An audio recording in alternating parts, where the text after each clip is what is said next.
কি থামাবো নাকি কি কয়?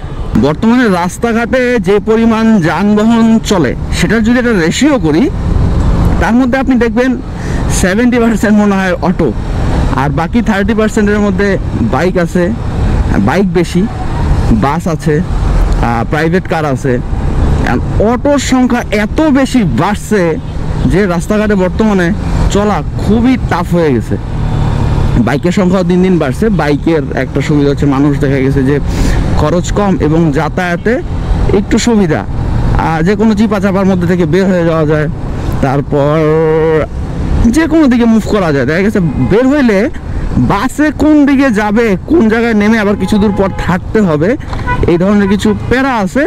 তো এই হিসাবে বাইক আসলেই সুবিধার। এখন অটোগুলোর যে ব্যাপার, এই দেখেন এটা চাপ দিছে, কথা নাই বার্তা নাই, চাপ দিছে, তো থাপড়ানোর দরকার। মানে এদের লুকিং গ্লাস নাই, কিছু নাই, যেদিকে মন চায় যেইভাবে ইচ্ছা চালাবে।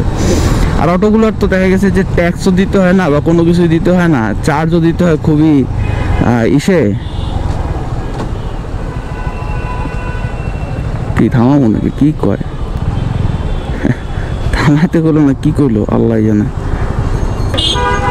ময়লার গাড়ি তো আরো ভিআইপি, এরা তো উল্টা সাইড দিয়ে আসবে। ভাই যে ফাপড় নেয় এরা, এদেরকে কিছু বললে উল্টা সাইড দিয়ে আসলে এই আমি কি কাজ করি দেখছো, মানে ওরা হচ্ছে ভিআইপি।